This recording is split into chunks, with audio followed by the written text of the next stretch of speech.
sudah konsisten untuk ikutan kelas demi kelas. Hari ini kita mau sama-sama belajar tentang hubungan, oke? Yuk kita doa dulu. Terima kasih Tuhan buat hari ini, buat kebaikan Tuhan. Kami mau belajar Tuhan tentang esensi dalam membangun hubungan menurut dengan kebenaran firman Tuhan. Biar hari ini kami bisa boleh mendapatkan sesuatu yang baru, kami boleh diubahkan, dan kami boleh menghidupi apa yang Tuhan inginkan. Terima kasih Bapa, hanya di dalam nama Tuhan Yesus, pimpin lidah bibir Yesua juga, supaya Yesus bisa sampaikan apa yang jadi kebenaran, dan kebenaran akan memerdekakan. Dalam nama Tuhan Yesus, amin. Oke. Terima kasih Karen, sudah dibantuin. Ya kalau teman-teman yang belum tahu, Karen adik saya ya. Gitu. Saya kakaknya Karen. Tulen, bukan kakak tiri, kakak kandung.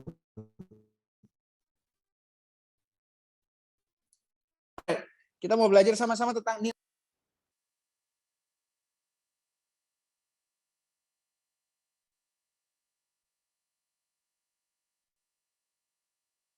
Alright, kita baca nih ya, Kejadian 1 ayat 26 sampai 28. Tuhan berfirman, baiklah kita menjadikan manusia menurut gambar dan rupa kita, supaya mereka berkuasa atas ikan-ikan di laut dan atas segala binatang melata dan yang merayap di bumi. Allah memberkati mereka, lalu Allah berfirman kepada mereka, beranak cuculah dan bertambah banyaklah, penuhilah bumi dan taklukkanlah itu. Berkuasalah atas ikan-ikan di laut dan burung-burung di udara dan atas segala binatang yang merayap di bumi. Alright, slide berikutnya. Teman-teman, kalau kita udah baca tadi kejadiannya, Tuhan itu menciptakan manusia sudah utuh. Tuhan bilang, kita diciptakan segambar dan serupa dengan Tuhan. Amin. Jadi kebenaran dasar yang harus kita pegang sebelum kita mulai memasuki pergaulan apapun itu, entah itu dalam kita mencari teman, entah itu dalam kita mencari pasangan, kita harus ingat hal yang pertama yang harus kita pegang, bahwa kita itu diciptakan utuh. Utuh itu berarti apa sih? Kita tidak membutuhkan yang lain kecuali Tuhan, sebenarnya gitu. Ya, tanpa pasangan atau teman hidup, Adam dapat melakukan tugas dan tanggung jawabnya dengan baik. Karena apa? Tuhan sudah percayakan, kamu harus taklukkan bumi ya. Kamu harus bekerja di Taman Eden. Bahkan Adam disuruh kasih nama untuk semua binatang. Itu keadaannya Adam belum punya Hawa. Gitu loh. Jadi kalau dibilang, Tuhan aku bisa begini kalau punya pasangan. Aku baru bisa jadi berkat, aku baru bisa melayani, aku baru bisa kerja dengan baik kalau ada pasangan. Itu pola pikir yang salah. Kita harus sama-sama punya pikiran ini bahwa kita itu diciptakan utuh.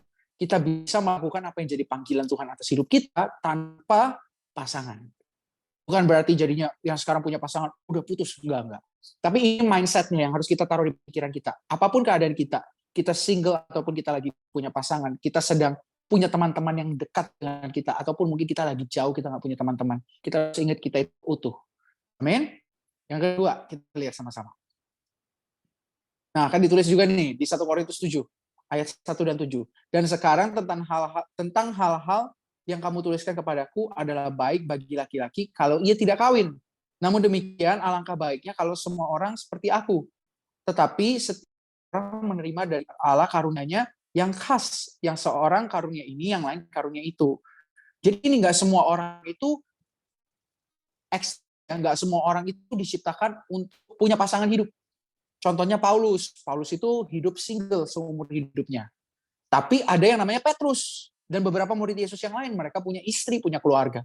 Jadi kalau dibilang salah satu goal hidup manusia adalah punya pasangan hidup, enggak, karena setiap orang punya panggilan yang berbeda-beda. Yang pasti setiap manusia harus mengalami keutuhan di dalam Kristus. Oke? Jadi jangan lagi sedih, aduh aku jomblo ngenes segala macam. Enggak ya. Ingat, kita semua diciptakan sudah utuh, jadi kita nggak ngenes lagi. Jomblo pun kita tetap penuh sukacita, karena kita mengerjakan panggilan Tuhan, dan Tuhan ada beserta dengan kita. Nah, diciptakan utuh artinya lengkap. Manusia tidak harus menikah, tidak memiliki pasangan, bukan berarti hidup tidak lengkap. Ingat ya teman-teman, manusia utuh karena punya persekutuan, hubungan intim dengan Tuhan. Kita utuh karena ada Tuhan di dalam kita, dan kita di dalam Tuhan. Itu yang harus kita pegang sama-sama. Berikutnya, kedua, kita harus punya dasar ini yang kita taruh di dalam mindset atau pikiran kita. Pasangan atau lawan jenis adalah rancangan Tuhan supaya manusia memiliki kesepadanan dan keseimbangan dalam kasih. Jadi ingat, pasangan atau lawan jenis itu rancangan Tuhan, guys. bukan keinginan kita. Jadi landasannya harus kasih. Ya, kesepadanan dan keseimbangan di dalam kasih, bukan nafsu, bukan keinginan daging, bukan hanya karena kita lihat, ih dia cakep, wih dia ganteng, suaranya bagus. Bukan hanya sekedar fisik, wah dia gagah, badannya bagus banget, atletis gitu kan. Atau yang cewek, seksi banget badannya, cantik sekali. Alia rapat Alicia Kesijan dong. Ya, enggak, maksudnya kita harus fokus bahwa hubungan itu kan rancangan Tuhan, jadi landasannya harus kasih, ya. Berikutnya kita lihat pasangan. Slide-nya. Nah, Kejadian 2 ayat 18. Tuhan Allah berfirman, tidak baik kalau manusia itu seorang diri saja. Aku akan menjadikan penolong baginya yang sepadan dengan dia. Pernikahan adalah bentuk ekspresi kasih terbesar yang Tuhan berikan kepada manusia. Mereka menjadi satu sama seperti Allah, yang ada Allah Roh Kudus, Allah Bapa, Yesus, Allah Putra. Itu menjadi satu. Itu seperti pernikahan. Ya, menjadi satu seperti kita juga ketika aku udah nikah sama Kak Feby, aku sekarang baru punya anak 2 minggu namanya Liona. Nah, di dalam pernikahan itu kami merepresentasikan Kristus. Ya, bagaimana Kristus itu bersatu dengan jemaatnya. Dan bagaimana ketiga pribadi Allah bersatu menjadi satu kesatuan. Nah, sebab itu seorang laki-laki akan meninggalkan ayahnya dan ibunya dan bersatu dengan istrinya sehingga keduanya menjadi satu daging. Ya, Kejadian 2 ayat 24. Jadi teman-teman harus ingat ya, poin ini bahwa itu rancangan Tuhan, bukan rancangan manusia. Jadi kalau kita mau cari pasangan hidup, ya kita harus tanya Tuhan, karena yang merancang itu Tuhan. Amin. Berikutnya. Nah, hubungan lawan jenis kita harus pegang sama-sama, bahwa kita itu memulai hubungan dengan lawan jenis bukan untuk coba-coba, bukan cari keuntungan sendiri, bukan pengganti peran. Ya, ayah, ibu, kakak, adik, bukan. Tapi makanya kita harus mengalami keutuhan dulu. Kalau kita nggak mengalami keutuhan, pasti ujungnya apa? Kita pengen coba-coba, ya. Kita ujungnya apa? Kita pengen mencari keuntungan untuk diri kita sendiri. Karena kita merasa nggak penuh tanpa pasangan. Ya, kita merasa kok kayaknya ada yang kosong ya. Aku kok kayaknya kurang figur ayah, kurang figur ibu, kurang figur kakak atau adik. Jadinya kita mencari pasangan, memuaskan ego kita, betul. Ya, kita jadinya memuaskan keinginan daging kita. Ingat ya, hubungan lawan jenis bukan demikian. Berikutnya, hubungan lawan jenis itu diciptakan kudus, teman-teman. Dan secara spesifik ditujukan kepada pernikahan kudus yang saling melengkapi antara satu pria dan wanita. Dan satu wanita. Bukan dua pria, dua wanita. Bukan dua pria, satu wanita. Bukan satu pria, dua wanita. Ya, hanya ada satu. Kita percaya yang namanya pernikahan monogami. Ya, pernikahan itu cuma boleh satu pria dengan satu wanita. Kita bukan lagi hidup di zaman perjanjian lama, di mana orang-orang belum punya norma-norma dan masih menghidupi pernikahan poligami. Itu nggak baik, itu nggak benar, dan kita juga susah untuk memanage. Kita baru punya pacar satu aja susah banget kan manage-nya, benar nggak? Manage emosinya susah, manage waktunya susah, manage uangnya susah. Kenapa? Karena kita harus bertanggung jawab kepada orang yang kita kasihi. Jadi ingat teman-teman, yang pertama kita harus ingat bahwa hubungan lawan jenis itu rancangan Tuhan. Makanya harus kudus, seperti Tuhan adalah kudus. Ya, kudus itu berarti apa? Dalam pernikahan, di dalam hubungan kita dengan lawan jenis, itu kita melakukan apa yang jadi rencana Tuhan. Bukan yang jadi rencana kita, bukan memuaskan daging kita, tapi menyenangkan hati Tuhan. Lanjut berikutnya. Kebenaran dasar tentang pergaulan yang ketiga. Hubungan lawan jenis itu perlu proses. Ya, dalam kita menjalin hubungan itu nggak bisa yang namanya langsung setelah aku suka dia tembak dor nikah, nggak gitu guys. Ya, untuk kita memulai hubungan lawan jenis semuanya itu ada prosesnya, ada tahapannya, Untuk makan aja ada tahapan, nggak ada aku lapar langsung tuh masukin lambung, nggak, mati guys. Untuk makan aja kalau lapar harus ngapain? Harus masak dulu atau beli dulu masakannya, habis itu dimasak, kalau belum dimasak. Kalau udah jadi masakannya langsung nggak bisa langsung kita makan, bungkusnya kita buka dulu. Setelah bungkusnya kita buka, mungkin kita angetin dulu. Setelah angetin kita harus ambil sendok garpu, baru kita cedok, baru kita masukin ke mulut, baru kita kunyah dan kita telan. Itu ada prosesnya. Segala sesuatu ada prosesnya. Untuk kita bisa berjalan dari tempat tidur, nggak bisa kita langsung jalan bangun sakit. Kita harus bangun dulu duduk, ya kan, berdiri dari tempat tidur, stretching, jalan. Sama dengan hubungan, ada prosesnya. Yang pertama, proses pertama, tahapan pertama adalah persekutuan. Nah, 1 Timotius 5 ayat 1 sampai 2. Pergaulan yang sehat memiliki kasih sebagai dasar, artinya tanpa mencari keuntungan sendiri. Nah, coba lihat lagi slide berikutnya. Nah, kok lompat? Gini ya, benar ya? Persekutuan dikatakan di 1 Timotius 5 ayat 1 sampai 2. Janganlah engkau keras terhadap orang yang tua, melainkan tegurlah dia sebagai bapak. Tegurlah orang-orang muda sebagai saudaramu, perempuan-perempuan tua sebagai ibumu, dan perempuan-perempuan muda sebagai adikmu dengan penuh kemurnian. Berikutnya, ya persekutuan. Persekutuan itu berarti apa sih? Ketika kita mau menjalin hubungan pertama kali, kita harus membangun kasih persaudaraan. Oke teman-teman, ya persekutuan itu dimulai dengan kasih persaudaraan. Kasih persaudaraan, bahwa ketika kita tertarik sama dia, kita harus perlakukan dia awalnya sebagai saudara atau saudari kita.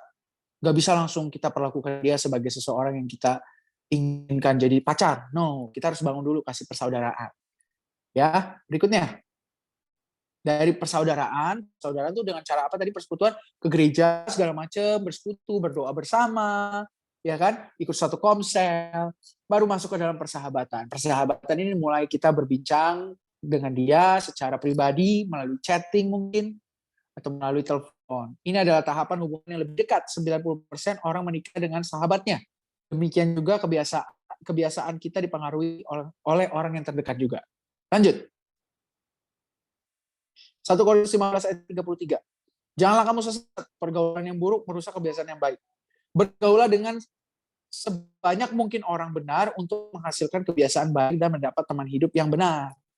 Kalau kita orangnya antisosial, kecil kemungkinannya untuk kita menemukan orang yang bisa menjadi teman hidup kita. Kecil kemungkinannya kita bisa bangun persahabatan. Maka tadi dimulai dengan persekutuan. Ada di gereja, ada di komunitas. Habis itu ketika kita udah ketemu, ada satu orang mungkin yang menarik buat kita, hati kita berdebar ketika kita melihat wajahnya. Itu kan wajar ya, ketertarikan lawan jenis. Jangan sampai kita tertariknya berdebar ngeliatin cowok sama cowok, waduh, atau cewek sama cewek, itu bahaya ya. Ingat ya sekali lagi teman-teman, lawan jenis, bukan sesama jenis. Karena di firman Tuhan diciptakan Adam dan Hawa, Adam and Eve, bukan Adam and Even, bukan. Jadi kita masuk ke tahap persahabatan nih. Persahabatan, kita mulai bergaul dengan dia. Lanjut. Dan dari pergaulan tadi mulai masuk ke pengenalan, kita mulai terbuka. Dari sahabat mungkin tadi kita ceritanya tentang situasi kita, kondisi kita, pengenalan. Ya, kalau bersahabat itu tadi bercerita tentang situasi, kondisi kita. Tapi pengenalan itu bicara tentang pribadi kita. Ya, di pengenalan itu kita mulai membukakan diri tentang kelemahan-kelemahan kita, tentang keterbatasan kita, masa lalu kita mungkin. Nah, ini adalah masa pria dan wanita memiliki perasaan tertarik dan bertemu lebih intensif. Perasaan tertarik mungkin dari awal udah ada ya, tapi di sini lebih intens. Dan bukan cuma itu, bahan obrolannya beda. Kalau di pergaulan kita obrolin topik tadi ya, di dalam pergaulan awal persekutuan kita ngobrolin topik firman Tuhan, topik keadaan yang ada di situasi sekarang.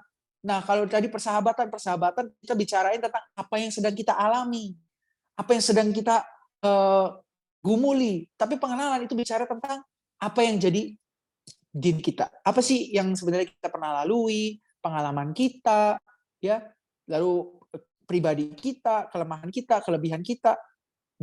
Itu kita bicarakan di masa pengenalan. Jadi jangan sampai kita baru kenal dia di gereja, kita udah langsung tembak. No. Coba mulai bersahabat dulu.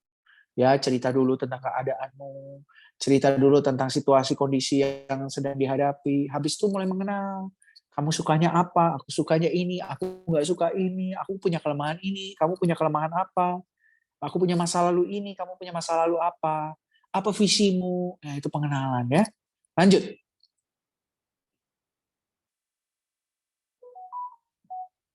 Masa ini utamakan pengenalan tuh. Jiwa, karakter, kepribadian, cita-cita, harapan, dan latar belakang. Perlu untuk dikenali karena semua itu mempengaruhi pola hidup seseorang dalam jangka panjang.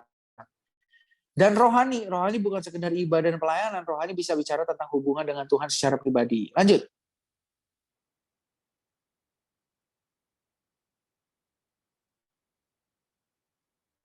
Nah, seseorang yang baik harus memenuhi kriteria ini. Ini kriteria standar, teman-teman. Bisa dibilang ini cukup subjektif, tidak objektif. Ya. Jadi setiap orang menurut aku punya kelemahan dan kelebihannya masing-masing, dan setiap orang punya toleransinya masing-masing. Oke? Tapi kita buat standar ini supaya teman-teman dipermudah dalam membangun hubungan mencari pasangan. Yang pertama yang harus kita percaya bahwa kita percaya dengan pasangan yang seiman. Ya, kalau Tuhan ciptakan kita, dikatakan gini, gelap gak bisa bersatu dengan terang. Jadi kita harus percaya dan punya apa ya? Punya kriteria ini di dalam diri kita ketika kita mencari seseorang, dia harus seiman dulu. Ya, seiman gak selalu seia. Ya, seia itu beda. Seiman itu yang paling penting. Kita percaya bahwa Yesus Kristus Tuhan, kita percaya bahwa keselamatan ada di dalam Yesus. Itu yang terpentingnya ya. Bukan seia loh ya, beda ya. Kalau seia itu berarti dia harus selalu setuju sama kita. Enggak, itu adalah hubungan yang toksik. Karena hubungan yang toksik itu memaksakan kehendak. Kemudian apa? Matang secara kepribadian. Emosinya stabil, bertanggung jawab. Nah, menurut aku kalau dibilang matang secara kepribadian, semua orang bisa berproses. Kita akan mencapai itu sama-sama. Karena kepribadian kita kan terus diasah ya. Kepribadian itu bisa terus berubah. Kepribadian itu bisa terus berkembang, progresif. Emosi yang stabil. Emosi yang stabil pun bisa dibilang itu seasonal. Ada saat-saat di mana emosi kita nggak stabil. Jadi kalau dibilang kita mencari orang yang emosinya stabil, ya mungkin dalam pengenalan kita akan menemukan. Tapi ketika kita menghidupinya, semua orang itu punya emosi yang tidak stabil sebenarnya. Karena tergantung situasi dan kondisi. Tapi yang paling penting harus seiman. Dan bertanggung jawab. Nah, kalau bertanggung jawab ini penting. Dia punya sebuah yang namanya, apa ya, kalau bisa dibilang tuh, punya apa ya, ibaratnya orang yang bertanggung jawab tuh, dia tuh punya keberanian untuk tidak melepaskan apa yang sudah dia mulai. Jadi orang yang bertanggung jawab itu menyelesaikan apa yang sudah dia mulai. Ya, lanjut berikutnya. Nah, dari persahabatan baru masuk ke pertunangan. Oke, pertunangan. Apabila kedua pihak sudah melewati ketiga tahap di atas, siap untuk memasuki masa pernikahan. Penting untuk kedua pihak bertunangan dengan cara yang sehat dan dalam pengayoman komunitas orang percaya. Lanjut. 2 Timotius 2 ayat 22. Sebab itu jauhilah nafsu orang muda, kejarlah keadilan, kesetiaan, kasih, dan damai bersama-sama dengan mereka yang bersatu kepada Tuhan dengan hati yang murni. Jadi ingat teman-teman, sebenarnya kita nggak percaya dengan yang namanya pacaran ya, karena istilah pacaran itu nggak ada di dalam Alkitab. Ya makanya dibilang kalau bahasanya orang Western aja, orang Barat ngomongnya in relationship, sedang nggak ada di dalam hubungan pengenalan. Gitu. Dan dibilangnya apa? Girlfriend. Dia berarti apa? Kalau misalnya cowok, dia punya girlfriend. Girlfriend itu pasti salah satu cewek yang ya dia sangat terbuka dengan cewek itu. Kalau dia cowok, boyfriend. Boyfriend itu apa ya? Itu pribadi lawan jenis yang dia sangat terbuka juga dengan pasangannya itu. Baru nanti masuk ke engagement. Engagement itu kalau di bahasa Inggrisnya kan dibilangnya apa? Fiance, ya, tunanganku yang akan menjadi istriku. Oke, jadi bisa dibilang itu masa pacaran menurut aku adalah masa pengenalan. Dari sahabat kita jadi pacar itu di dalam pengenalan. Nah, di dalam pacaran itu kalau bisa bahkan di dalam pacaran terus mengenal, jangan berhenti. Jangan kadang banyak orang kan mengenalnya waktu sahabat, tapi waktu dia udah mulai lebih dalam, udah jadi pacar, dia berhenti mengenal, lebih sibuk nonton, lebih sibuk pergi keluar eh, liburan mungkin atau ngapain, melakukan hal-hal, bahkan ada juga yang pacarannya malah udah nggak benar gitu ya, ke hotel segala macam. Disayangkan sekali, padahal masa pacaran itu masa di mana kita bisa lebih mengenal dia secara jiwa dan rohani. Kita bisa lihat kelemahan-kelemahan dia lebih banyak, kelebihan-kelebihan dia lebih banyak. Baru kalau kita udah yakin, kita bisa toleransi kelemahannya dia, dan kita bisa terima kelebihannya dia, untuk lebih serius menjalin pernikahan. Lanjut, berikutnya.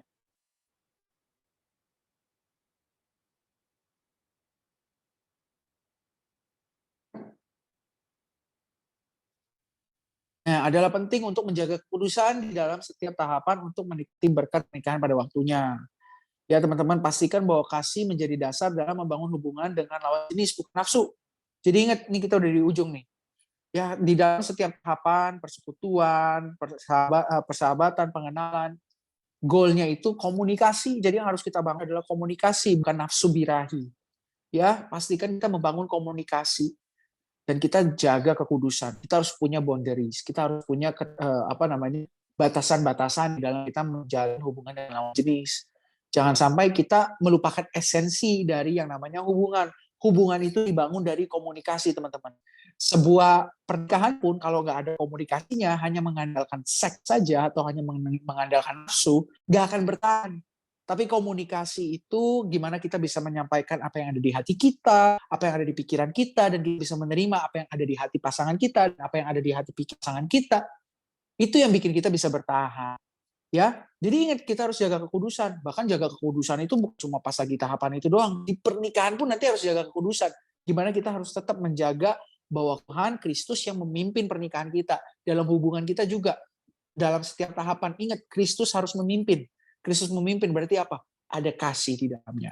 Aku akan tutup dengan ayat ini. 1 Korintus 13 ayat 4 sampai 7 bahasa Indonesia masa kini. Orang yang mengasihi orang-orang lain, dia itu sabar dan baik hati. Ia tidak meluap dengan kecemburuan, tidak membual, tidak sombong. Ia tidak angkuh dan tidak kasar. Ia tidak memaksa orang lain untuk mengikuti kemauannya sendiri. Tidak juga tidak juga cepat tersinggung dan tidak dendam. Orang yang mengasihi orang-orang lain tidak senang dengan kejahatan. Ia hanya senang kebaikan. Ia tahan menghadapi segala sesuatu dan mau percaya akan yang terbaik pada setiap orang. Dalam keadaan bagaimanapun juga, orang yang mengasihi itu tidak pernah hilang harapannya dan sabar menunggu segala sesuatu. Oke? Udah selesai slide-nya? Nah, sebelum berdiskusi, aku akan kasih pesan terakhir. Ingat teman-teman, gak ada yang namanya orang yang tepat. Kamu mau cari orang yang tepat sampai jungkir balik, gak akan ketemu. Tapi kita semua belajar untuk menjadi orang yang tepat. Amin? Kita semua dipanggil untuk belajar bertumbuh menjadi orang yang tepat untuk pasangan kita. Ya. Jadi ingat fokusnya bukan cuma sekedar screening orang lain, tapi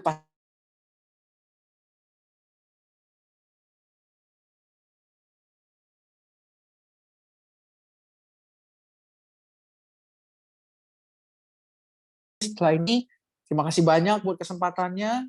Semoga bisa dipahami. Bisa paham nggak teman-teman apa yang di-sharingkan? Boleh kasih jempol? Kalau paham? Ya, nanti kalau masih bingung, ada kakak Karen, ada kakak pembina yang lain-lain di sini bisa membantu teman-teman semua.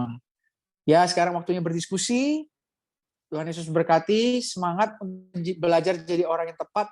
Ya, ingat alami keutuhan di dalam Tuhan Yesus. Ya, dan landasannya harus kasih dalam membangun hubungan, bukan yang lain. Tuhan Yesus berkati. Thank you Karen, thank you teman-teman semua. God Thank bless you, you. Niko. Anyway, foto dulu dong kalau sebelum keluar nanti. Ya, Oke, yuk kita ini ya udah. Oke, yuk kita open cam bentar ya, Fems. Kita foto dulu sebelum nanti kita diskusi. KR aman ya breakout roomnya. Oke, siap. Yuk, oke, boleh open cam yang mau open cam dan bisa open cam. Yuk, aku itu sampai 10 buat yang masih mau buka. 1, 2, 3, 4, 5, 6. Yuk, masih bisa. 7, 8, 9.